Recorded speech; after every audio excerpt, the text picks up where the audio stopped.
एक सवाल हमेशा लोगों के जहन में आता है कि बाबा साहेब ने अपनी दूसरी शादी सविता बाई, जो एक ब्राह्मण परिवार से ताल्लुक रखती हैं, उनसे ही क्यों की थी। आज के वीडियो में हम आपको यही बताएंगे कि ब्राह्मण महिला से ही क्यों शादी करनी पड़ी थी बाबा साहेब भीमराव अंबेडकर को। यह वीडियो आखिरी तक देखिएगा और बाबा साहेब के समर्थक, उनके जो विचारधारा को फॉलो करने वाले लोग हैं, कैसे एकदम बाबा साहेब के अगेंस्ट हो गए थे, ये भी आपको बताएंगे। चैनल को सब्सक्राइब करना मत भूलिए और कमेंट सेक्शन में कमेंट करके जरूर बताइएगा कि आपको क्या ये शादी जायज लगी, क्या आपको सही लगा कि बाबा साहेब ने अपनी दूसरी शादी किसी ब्राह्मण महिला से की। लेकिन रीजन जानने के बाद, दरअसल बात 1947 की है, जब बाबा साहेब बीमार रहने लगे थे। बाबा साहेब को डायबिटीज, ब्लड प्रेशर जैसी बीमारियों ने बुरी तरह से जकड़ लिया था।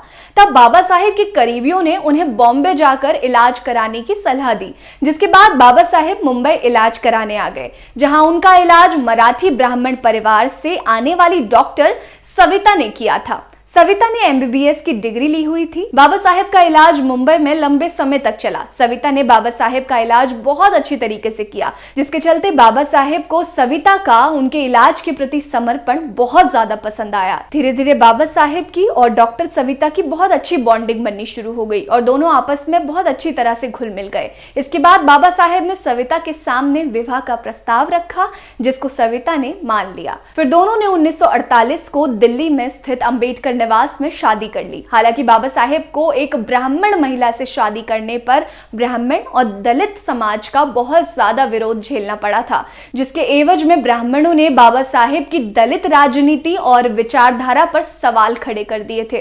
साथ ही ब्राह्मणों ने बाबा साहेब और सविता के बीच के उम्र के बड़े फासले को लेकर भी विवाद खड़ा किया था, क्योंकि बाबा साहेब की उम्र उस वक्त 57 साल की थी और सविता की उम्र उस वक्त 39 साल की थी। वहीं दूसरी ओर नाराज दलितों के एक वर्ग का कहना था कि इससे गलत तो कुछ हो ही नहीं सकता था कि बाबा साहेब को शादी करने के लिए क्या एक ब्राह्मण स्त्री ही मिली थी।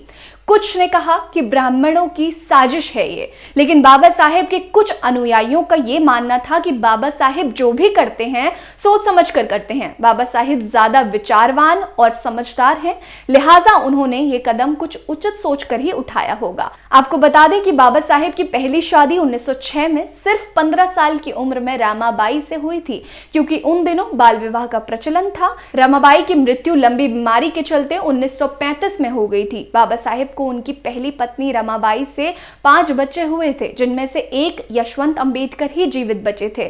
बाकी सबकी मृत्यु बचपन में ही हो गई थी। वहीं सविता बाई से बाबा साहेब को एक भी औलाद नहीं थी और सविता बाई से शादी करने के बाद बाबा साहेब के हालात बहुत ज्यादा बदले थे। उनको बहुत ज्यादा अपने अनुयायियों की आलोचना झेलनी पड़ी थी, लेकिन उनके साथ ही उनको एक अलग ही सपोर्ट मिलना शुरू हुआ था, क्योंकि बाबा साहेब ने एक अलग मिसाल कायम की थी। दलित समाज का होने के बावजूद उन्होंने, जब ब्राह्मणों ने इतना ज्यादा टॉर्चर किया था, इतना ज्यादा उन्होंने एक चीज झेली थी ब्राह्मणों से, उसके बावजूद बाबा साहेब ने एक ब्राह्मण महिला से शादी करके बड़ी मिसाल खड़ी कर दी। आपको क्या लगता है, क्या बाबा साहेब ने एक ब्राह्मण महिला से शादी करके सही कदम उठाया था या नहीं? हमें कमेंट सेक्शन में कमेंट करके जरूर बताइएगा। बने रहिए हमारे साथ। नमस्कार।